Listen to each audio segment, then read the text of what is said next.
Hello day student, good morning. स्वागत है आपका दक्ष कॉम्पिटिशन क्लासेस के यूट्यूब चैनल पर। और मैं आपका अपना मोहम्मद आशिम मलिक एक बार फिर स्वागत करता हूं आपका अपने यूट्यूब चैनल दक्ष कॉम्पिटिशन क्लासेस पर। और कैसे हैं आप सभी लोग? उम्मीद करता हूं आप सभी लोग अच्छे होंगे, ज़बरदस्त होंगे, जिंदाबाद होंगे, अच्छे से अपनी तैयारी कर रहे होंगे। जैसे कि आपको पता है कि रोज़ के हम 30 क्वेश्चन यूपिटर वैसी पैट या अन्य कोई एग्ज़ाम जिसमें जी के जीएस पूछा जाता है वो आपको पढ़ा रहे हैं। तो उम्मीद करता हूँ कि आप सभी प्रश्नों को अच्छे से देखेंगे और अपनी तैयारी बरकरार रखेंगे। तो आज का हमारा पहला प्रश्न है कि सिंधु घाटी सभ्यता का प्रमुख बंदरगाह कौन सा था? सिंधु घाटी सभ्यता का प्रमुख बंदरगाह के बारे में पूछा है कि सिंधु घाटी सभ्यता का प्रमुख बंदरगाह कौन सा था। अगर आप मेरे चैनल पर न्यू हैं तो चैनल को सब्सक्राइब कर लेंगे, बेल आइकन प्रेस कर लेंगे, वीडियो को लाइक कर देंगे।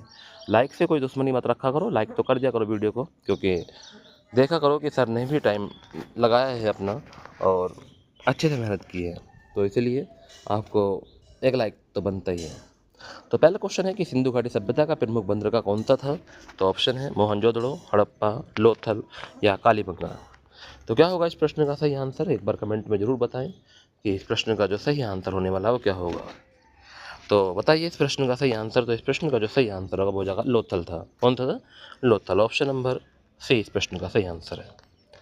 नेक्स्ट है, प्रसिद्ध अशोक स्तंभ कहाँ स्थित है? प्रसिद्ध अशोक स्तंभ कहाँ स्थित है? दूसरा क्वेश्चन आपके सामने है कि बताना है कि प्रसिद्ध अशोक स्तंभ कहाँ स्थित है। दिल्ली में है, सारनाथ में है, नालंदा में है या पाटलिपुत्र में है। तो फिर से अशोक स्तंभ कहाँ है ये बताना है। दिल्ली, सारनाथ, नालंदा या पाटलिपुत्र। तो क्वेश्चन नंबर 2 का जो सही आंसर होने वाला है वो क्या हो जाएगा? क्वेश्चन नंबर 2 का सही आंसर एक बार कमेंट करेंगे कि सर इस प्रश्न का जो सही आंसर होगा वो क्या होने वाला है। तो क्वेश्चन नंबर 2 का जो सही आंसर होगा वो सारनाथ में है। कहाँ है? सारनाथ। तो ये बात आपको ध्यान रखनी है, ये प्रसिद्ध अशोक स्तंभ है वो कहाँ है? सारनाथ में बच्चों, ठीक है, ये बात आपको ध्यान रखनी है, ठीक है। क्वेश्चन नंबर 3 पे चलते हैं। क्वेश्चन नंबर 3 क्या है कि भारतीय राष्ट्रीय कांग्रेस द्वारा पूर्ण स्वराज की घोषणा कब की गई थी? तो भारतीय राष्ट्रीय कांग्रेस द्वारा पूर्ण स्वराज की घोषणा कब की गई थी? बहुत अच्छा प्रश्न है। इन्होंने कहा है कि भारतीय राष्ट्रीय कांग्रेस ने कब पूर्ण स्वराज की घोषणा की थी, ये पूछा है। तो इसके ऑप्शन है 1925, 1927, 1929 या 1931। क्या होगा इस प्रश्न का सही आंसर बताना है। 1925 है, 1927 है, 1929 है या 1931 है। तो इस प्रश्न का जो सही आंसर हो जाएगा वो हो जाएगा 1929 में की थी। कब की थी? 1929। ध्यान रखना है, ऑप्शन नंबर सी इस प्रश्न का सही आंसर है। अगला क्वेश्चन है कि स्वदेशी आंदोलन कब शुरू किया गया था? स्वदेशी आंदोलन कब शुरू किया गया? 1905, 1915, 1920 या 1942। तो स्वदेशी आंदोलन कब शुरू किया गया था ये बताना है। क्वेश्चन नंबर 4 पर हम आ गए हैं। तो स्वदेशी आंदोलन कब शुरू किया गया? तो इस प्रश्न का जो सही आंसर होगा सर वो होगा 1905 में शुरू किया गया था। कब किया गया था? 1905 में। ये बात आपको ध्यान रखनी है, ठीक है। तो स्वदेशी जो आंदोलन है वो कब शुरू किया गया? 1905 में शुरू किया गया। नेक्स्ट है अगला क्वेश्चन, भारत में कौन सा संविधान संशोधन मौलिक कर्तव्यों को जोड़ने के लिए किया गया? भारत में कौन सा संविधान संशोधन मौलिक कर्तव्यों को जोड़ने के लिए किया गया था? ऑप्शन है 39वां, 42वां, 44वां या 52वां। तो बताना है कि भारत में कौन सा संविधान संशोधन था जो मौलिक कर्तव्यों को जोड़ने के लिए किया गया था। तो बताइए 39, 42, 44 या 52। तो बताओ इस प्रश्न का सही आंसर। तो इस प्रश्न का सही आंसर है 42वां संविधान संशोधन।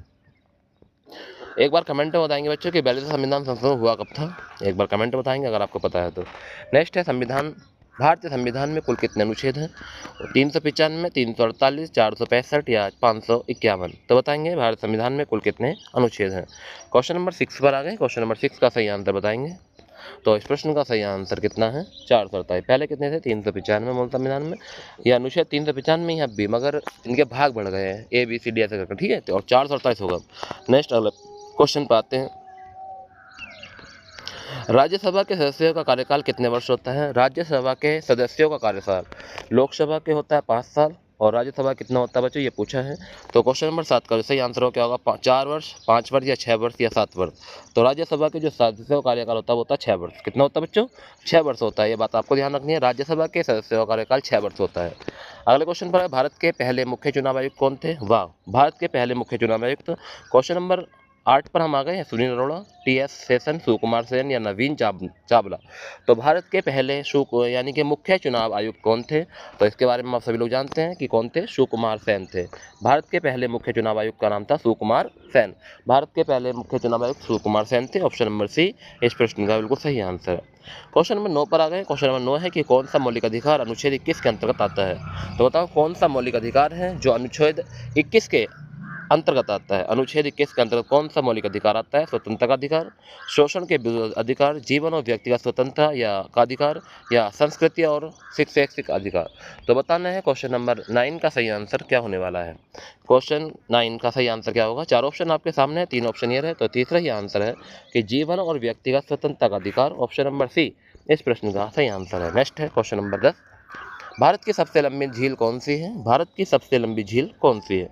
क्वेश्चन नंबर 10 पर बुलर झील है, चिल्का झील है, पुलिकट झील है, या वेम्बनाड झील है। तो बताओ भारत की सबसे लंबी झील कौन सी है? भारत की सबसे लंबी, ये बेसिक क्वेश्चन तो आपको पता होना चाहिए, तो इसलिए एक बार पढ़ लिया करो, पूरी वीडियो को देख लिया करो, बहुत अच्छे अच्छे क्वेश्चन होते हैं। तो भारत की सबसे लंबी झील कौन सी है? तो बच्चों इस प्रश्न का सही आंसर है वेम्बनाड झील। ऑप्शन नंबर डी हो जाएगा, वेम्बनाड झील हो जाएगा। ऑप्शन नंबर डी इस प्रश्न का सही आंसर है वेम्बनाड झील। नेक्स्ट क्वेश्चन नंबर हम 11 पर आ गए हैं कि भारत का कौन सा राज्य 3 तरफ से बांग्लादेश से घिरा है? तो भारत का कौन सा राज्य है जो 3 तरफ से बांग्लादेश से घिरा है? त्रिपुरा है, पश्चिम बंगाल है, मिजोरम है, या मेघालय है? तो बताओ भारत का ऐसा कौन सा राज्य है जो 3 तरफ से बांग्लादेश से घिरा है? तो भारत का ऐसा कौन सा राज्य है जो 3 ओर से बांग्लादेश से घिरा है? तो इस प्रश्न का जो सही आंसर है वो है त्रिपुरा सर। कौन सा है? त्रिपुरा हो जाएगा। इस प्रश्न का सही आंसर कौन सा है? त्रिपुरा हो जाएगा। ध्यान रखना है बच्चों कि त्रिपुरा इस प्रश्न का सही आंसर होगा, त्रिपुरा। नेक्स्ट, सबसे बड़ा ग्रह कौन सा है? पृथ्वी है, मंगल है, बृहस्पति है, शुक्र है। सबसे बड़ा ग्रह बताना है। क्वेश्चन नंबर 12 पर आ गए हैं। क्वेश्चन नंबर 12 का सही आंसर क्या होगा? पृथ्वी, मंगल, बृहस्पति या शुक्र। तो इसका सही आंसर हो जाएगा बृहस्पति। तो ध्यान रखना बच्चों क्या हो जाएगा इस प्रश्न का सही आंसर? बृहस्पति हो जाएगा। ठीक है। नेक्स्ट, कौन सा राज्य गंगटोक की राजधानी है? कौन सा राज्य है गंगटोक की राजधानी है? तो नागालैंड है, सिक्किम है, या असम है, या अरुणाचल प्रदेश है। तो गंगटोक की जो राजधानी है वो क्या हो जाएगी? तो गंगटोक की जो राजधानी है सर, क्वेश्चन नंबर 13 का हो जाएगा सिक्किम है। क्या है? सिक्किम। ऑप्शन नंबर बी इस प्रश्न का सही आंसर है। क्वेश्चन नंबर 14 पर आ गए हैं। कौन सा महासागर सुनामी का प्रमुख स्रोत है? कौन सा महासागर सुनामी का प्रमुख स्रोत है? अटलांटिक महासागर, प्रशांत महासागर, हिंद महासागर, या आर्कटिक महासागर। तो बताएंगे क्वेश्चन नंबर 14 का सही आंसर कि कौन सा महासागर सुनामी का प्रमुख स्रोत है। तो क्वेश्चन नंबर 14 का जो सही आंसर है सुनामी का प्रमुख स्रोत है प्रशांत महासागर। ऑप्शन नंबर बी इस प्रश्न का सही आंसर है प्रशांत महासागर। भारतीय रुपये पर कौन हस्ताक्षर करता है? तो भारतीय रुपये पर कौन हस्ताक्षर करता है? इस प्रश्न का सही आंसर बताएंगे। वित्त मंत्री, प्रधानमंत्री, बैंक का गवर्नर, या राष्ट्रपति। तो इस प्रश्न का जो सही आंसर वो है वित्त मंत्री। क्या हो जाएगा? वित्त मंत्री। ऑप्शन नंबर ए इस प्रश्न का सही आंसर है वित्त मंत्री होगा। ठीक है। कौन करता है? वित्त मंत्री। ऑप्शन नंबर ए इस प्रश्न का सही आंसर है। नेक्स्ट है, नीति आयोग कब स्थापित हुआ था? तो नीति आयोग कब स्थापित हुआ? क्वेश्चन नंबर 16 पर आ गए हैं। नीति आयोग कब स्थापित हुआ था? 2014, 2015, 2016, 2017। तो बताएंगे नीति आयोग कब स्थापित हुआ था। तो इस प्रश्न का सही आंसर बताएंगे नीति आयोग का विस्तार। 16 का नंबर क्या हो जाएगा? तो ऑप्शन नंबर 16 का सही आंसर हो जाएगा 2015 में बना था नीति आयोग। पहला योजना आयोग के नाम से जाना जाता था नीति आयोग। ठीक है, ध्यान रखना है। योजना आयोग कहते थे पहले, अब नीति आयोग वर्तमान में 2015 से बना था। ठीक है। नेक्स्ट है, वर्तमान में भारत का सबसे बड़ा व्यापारिक भागीदार कौन है? तो सबसे बड़ा व्यापारिक भागीदार कौन है ये पूछा है। संयुक्त राज्य अमेरिका, चीन, रूस या जापान। तो इस प्रश्न का सही आंसर है सबसे बड़ा व्यापारिक है संयुक्त राज्य America. Option USA. Option number ए। नेक्स्ट है, सबसे हल्की गैस कौन सी है? Oxygen, hydrogen. सबसे हल्की गैस के नाम पूछा है। ऑक्सीजन है, हाइड्रोजन है, नाइट्रोजन है, हीलियम है। तो क्वेश्चन नंबर 18 पर हम आ गए हैं। तो बताएंगे इस प्रश्न का सही आंसर कि सबसे हल्की गैस कौन सी है। तो इस प्रश्न का जो सही आंसर होगा वो जाएगा हाइड्रोजन है सर। कौन सी है? हाइड्रोजन। नेक्स्ट है, अगला प्रश्न है, सबसे कठोर पदार्थ कौन सा है? सबसे कठोर पदार्थ कौन सा है? क्वेश्चन नंबर 19 पर आ गए हैं। तो क्वेश्चन नंबर 19 का सही आंसर बताएंगे सबसे कठोर पदार्थ कौन सा है? ग्रेफाइट, स्टील, हीरा या टाइटेनियम। तो बताएंगे इस प्रश्न का सही आंसर। तो इस प्रश्न का सही आंसर हीरा है। सबसे कठोर पदार्थ हीरा। ऑप्शन नंबर सी इस प्रश्न का सही आंसर है। सूर्य की ऊर्जा का स्रोत कौन सा है? तो सूर्य की ऊर्जा का जो स्रोत है वो क्या है? नाभिकीय संलयन, नाभिकीय विखंडन, रासायनिक अभिक्रिया या गुरुत्वाकर्षण। तो बताएंगे सूर्य की ऊर्जा का स्रोत क्या है? तो सूर्य की ऊर्जा का जो स्रोत है वो है नाभिकीय संलयन। ऑप्शन नंबर इस प्रश्न का सही आंसर नाभिकीय संलयन हो जाएगा, ऑप्शन नंबर है। नेक्स्ट है क्वेश्चन नंबर 21। ध्वनि सबसे तेज किस माध्यम में चलती है? ध्वनि सबसे तेज किस माध्यम में चलती है? वायु में, जल में, ठोस में या निर्वात में? तो बताओ ध्वनि सबसे तेज किस में चलती है? ये पूछा है। क्वेश्चन नंबर 21 पर हम आ गए हैं। तो क्वेश्चन नंबर 21 का जो सही आंसर है वो क्या होगा? तो ठोस में चलती है ध्वनि सबसे तेज। किस में चलती है? ठोस। ऑप्शन नंबर सी इस प्रश्न का सही आंसर है। नेक्स्ट है क्वेश्चन नंबर 22 और क्वेश्चन नंबर 22 क्या कह रहा है? क्वेश्चन नंबर 22 को देखेंगे कि किस ग्रह को लाल ग्रह के नाम से जानते हैं? कितना अच्छा क्वेश्चन है कि किस ग्रह को लाल ग्रह कहा जाता है। वेरी वेरी महत्वपूर्ण प्रश्न है क्वेश्चन नंबर 22। तो बताएंगे बुध को, मंगल को, शुक्र को या बृहस्पति को? तो लाल ग्रह किसे कहते हैं? तो मंगल को ग्रह कहते हैं लाल ग्रह। ऑप्शन नंबर 20 प्रश्न का सही आंसर है, मंगल ग्रह को लाल ग्रह कहा जाता है। भारत में पहला क्रिकेट विश्व कप कब जीता था? तो भारत ने पहला क्रिकेट विश्व कप कब जीता? 1975 में, 1983 में, 1996 में या 2003? तो भारत ने पहला क्रिकेट विश्व कप कब जीता ये पूछा है। तो क्वेश्चन नंबर 3 का सही वो 23 का सही आंसर बताएंगे। तो इसका आया 1983 में। ऑप्शन नंबर 20 प्रश्न का सही आंसर है 1983 में जीता था। क्वेश्चन नंबर 24 डेविस कप किस खेल से संबंधित है? डेविस कप किस खेल से संबंधित है? तो क्रिकेट से, हॉकी से, टेनिस से या फुटबॉल से?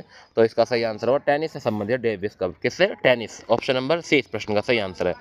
नेक्स्ट है ऑस्कर अवार्ड किस क्षेत्र में दिया जाता है? क्वेश्चन नंबर 25 पर आ गए ऑस्कर अवार्ड। तो खेल में, विज्ञान में, फिल्म में, साहित्य में? तो ऑस्कर अवार्ड किस क्षेत्र में दिया जाता है? तो इस प्रश्न का जो सही आंसर है वो हो जाएगा फिल्म के क्षेत्र में दिया जाता है। किसके? फिल्म। ऑप्शन नंबर सी इस प्रश्न का सही आंसर है फिल्म के क्षेत्र में। कथक नृत्य किस राज्य से संबंधित है? कथक तमिलनाडु से है, केरल से है, उत्तर प्रदेश से है, पश्चिम बंगाल? तो कथक नृत्य किस राज्य से संबंधित है? क्वेश्चन नंबर 26 पर आ गए हैं। तो कथक नृत्य किस राज्य से संबंधित है? तो कथक तो उत्तर प्रदेश से ही संबंधित है। किससे? उत्तर प्रदेश का है कथक नृत्य, ध्यान रखना है उत्तर प्रदेश। नेक्स्ट है क्वेश्चन नंबर 27 भारत में विजय स्तंभ कहाँ स्थित है? तो भारत में विजय स्तंभ कहाँ है? दिल्ली में, चित्तौड़गढ़, जयपुर या असम, आगरा?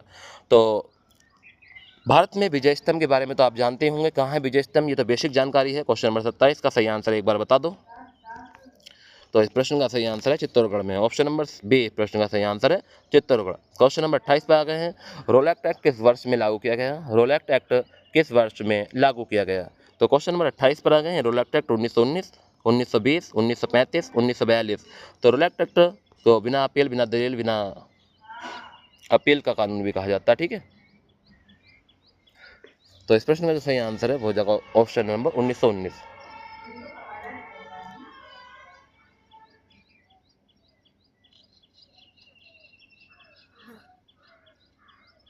बिना अपील, दलील, एक और नाम था वो ध्यान तो उतर रहा है, इसे इस नाम के नाम, कानून के नाम से जाना रहा, ठीक है। रोलैक्ट एक्ट 1919 से पारित हुआ, ध्यान रखना। हाँ, बिना अपील, बिना दलील, बिना वकील का कानून है, ठीक है। ये रोलैक्ट एक्ट 1919 में पारित हुआ था, ठीक है। नेक्स्ट क्वेश्चन नंबर 29 कुचिपुड़ी नृत्य किस राज्य से संबंधित है?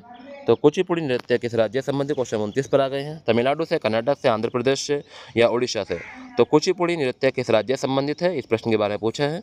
तो क्वेश्चन 29 का जो सही आंसर हो जाएगा आंध्र प्रदेश संबंधित है। ऑप्शन नंबर सी इस प्रश्न का सही आंसर है आंध्र प्रदेश। क्वेश्चन नंबर 30 पुलिकट झील किस राज्य में स्थित है? पुलिकट झील किस राज्य में स्थित है? क्वेश्चन नंबर 30 पर आ गए हैं। तमिलनाडु में, कर्नाटक में, आंध्र प्रदेश में या उड़ीसा? तो पुलिकट झील किस राज्य में स्थित है? क्वेश्चन नंबर 30 का सही आंसर बताएंगे पुलिकट झील। तो पुलिकट झील किस राज्य में स्थित है? तो इसका सही आंसर तमिलनाडु में स्थित है। ऑप्शन नंबर ए इस प्रश्न का सही आंसर है पुलिकट झील। पहली महिला नोबेल पुरस्कार विजेता कौन थी? तो पहली महिला नोबेल पुरस्कार विजेता कौन थी? मैडम क्यूरी, वो Marie Curie, sorry, Mother Teresa, Indira Gandhi या मरेट थेचर? तो क्या होगा इस प्रश्न का सही आंसर? तो पहली महिला नोबेल पुरस्कार विजेता जिसका नाम था Marie Curie. Option number A इस प्रश्न का सही आंसर है मैरी क्यूरी। और आज का लास्ट क्वेश्चन और आपके लिए होगा ये प्रश्न कि वायुमंडल में ऑक्सीजन का प्रतिशत कितने % होता है? तो वायुमंडल में ऑक्सीजन का प्रतिशत कितने %? अगर आप इस प्रश्न का सही आंसर जानते हैं तो कमेंट में बताएंगे। 21%, 29%, 31 या 41? इसमें से सही आंसर क्या होगा? पूछा है कि वायुमंडल में ऑक्सीजन का प्रतिशत कितना होता है। अगर आप इस प्रश्न का सही आंसर जानते हैं तो कमेंट बॉक्स में जरूर बताएंगे कि क्या होगा इस प्रश्न का सही आंसर, ठीक है। यूट्यूब के ही कमेंट बॉक्स में मुझे आंसर बताएं कि वायुमंडल में ऑक्सीजन का प्रतिशत कितना होता है, 21%, 29 या 31 या 41? ठीक है, अगर आप इस प्रश्न का सही आंसर जानते हैं तो कमेंट में जरूर बताएंगे। अगर आपको वीडियो अच्छी लगी तो एक लाइक कर दीजिए, और आपको वीडियो और अच्छी लगी हो तो शेयर भी कर दीजिए अपने उन दोस्तों को जो आप अभी तक हमसे नहीं जुड़े हैं। और अगर आप मेरे चैनल पर न्यू थे तो प्लीज़ चैनल को सब्सक्राइब कर लें। 1 मिनट लगेगी बच्चों। बहुत सारी रील की वीडियो आपने सब्सक्राइब कर रखे होंगे, तो ये तो एक ऐसी क्लास है जिसमें आपको फ़ायदा मिलेगा बच्चों। तो चैनल को सब्सक्राइब करिए, 1 सेकंड लगेगा, दबाइए सब्सक्राइब का बटन और बेल आइकन प्रेस करिए। आने वाली नोटिफिकेशन सबसे पहले आपको मिलेगी अगर आप बेल आइकन ऑन करते हैं तो, ठीक है। इसी के साथ आज की क्लास यहीं पे ख़त्म करते हैं। 31 क्वेश्चन आपकी क्लास में थे और 32वां प्रश्न आपसे पूछा गया है। तो ऐसे ही रोज़ पढ़ते रहें और अपने अपने जीएस को मजबूत करते रहें, ठीक है बच्चों। Thank you very much student.